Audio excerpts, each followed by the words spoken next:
Jesus never promised that everyone who followed him would stand to the end. In fact, he warned the opposite. He said many would believe. Many would follow. Many would even do works in his name. Yet only a remnant would endure. That word, remnant, should trouble us. Because it implies separation. Not between believers and unbelievers, but between believers themselves. The uncomfortable pattern in Scripture throughout the Bible: God works through many, but preserves through few.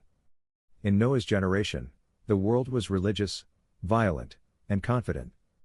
Only 8 entered the ark. In Israel's wilderness journey, thousands were delivered. Only 2 entered the promised land. In Elijah's day, the nation worshipped openly. Yet God said only a remnant had not bowed the knee. This pattern is not accidental. It is prophetic. Because God's greatest test is not belief. It is obedience under pressure. Why Jesus spoke so harshly to believers? Jesus' hardest words were not spoken to pagans. They were spoken to religious people. To those who knew Scripture. Who prayed publicly. Who identified with God. He said, "Not everyone who says to me, 'Lord, Lord,' shall enter the kingdom of heaven, but he who does the will of my Father." That statement alone dismantles comfortable Christianity. Because it means confession without submission is not enough. Faith without obedience does not endure. And belief without transformation does not qualify. The hidden test most miss here is the test Scripture reveals again and again: will you obey when obedience costs you something? Not when it benefits you. Not when it's popular. Not when it's safe. But when obedience isolates you. When it costs reputation. When it costs comfort. When it costs belonging. This is where most fall away. Not in persecution, but in pressure to conform. Why the remnant is always small? The remnant is not small because God excludes people. It is small because few are willing to surrender fully. Many want salvation. Few want submission. Many want blessing. Few want refining. Many want heaven. Few want transformation. Jesus never chased crowds. He refined them. And when his teachings became hard, Scripture says many walked away. Not because they stopped believing in God, but because the cost became too high. The last days will repeat this test. Jesus said the final days would mirror the days of Noah. People eating, drinking, marrying, life continuing as normal. Religion present. Worship present. Faith language present. Yet discernment absent. Urgency absent. And obedience optional. The greatest test of the last days will not be survival. It will be loyalty. Who will follow Christ when it is no longer culturally rewarded? Who will stand on truth when truth isolates? Who will obey when compromise feels reasonable? The pressure to blend in the world does not need to persecute Christians if it can neutralize them. And neutralization doesn't come through force. It comes through comfort. Through distraction. Through convincing believers that holiness is outdated. That conviction is extreme. That obedience is unnecessary. And slowly, Christianity becomes invisible. Not because it is attacked, but because it is diluted. The most dangerous lie here is the lie that causes many to fail the test: I believe, so I'm fine. But Scripture never says belief alone produces endurance. It says faith produces obedience.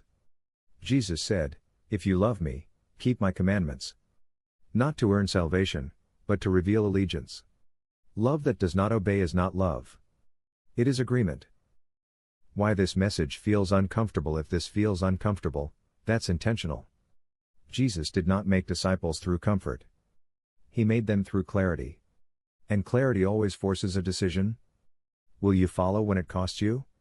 Will you stand when others fall away? Will you obey when culture disagrees? This is the dividing line of the last days. The remnant is not perfect. The remnant is not sinless. They stumble. They struggle. They wrestle. But they do not compromise truth for acceptance.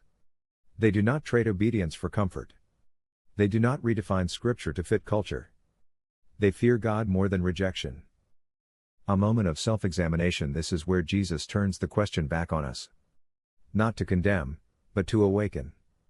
Are we obeying selectively? Have we softened convictions to avoid tension? Are we more concerned with belonging than truth? Because the test is already happening. Not in the future. Now. The escalating warning: Jesus said the road is narrow. Not later. Always. And the last days do not widen it. They clarify it. The remnant will not be louder. They will be truer. Not more popular. More faithful. The final realization standing at the end will not require brilliance.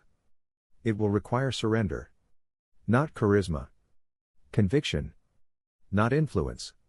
Obedience. And that is why only a remnant stands. Not because God chooses few, but because few choose Him fully. Standing to the end won't depend on belief alone. The next message reveals the deception causing many to fall away. Watch the next video to continue. A storm of deception is rising. Are Christians prepared for the great falling away? If this message stirred something in you, take a moment, not to react, but to reflect. Return to Scripture. Sit with what you've heard. Ask God for clarity, wisdom, and discernment. And if you believe these teachings are needed in a world growing more confused, consider sharing this message with someone you care about. Truth spreads best when it's shared thoughtfully. The Bible never calls us to fear the last days. It calls us to remain faithful within them. We were never promised an easy road, but we were promised that God would never leave us. As the world grows louder and more uncertain, may your faith grow quieter, deeper, and more anchored in truth. Thank you for spending this time in reflection in Scripture. Until next time, remain watchful, remain grounded, and walk faithfully in the light you've been given.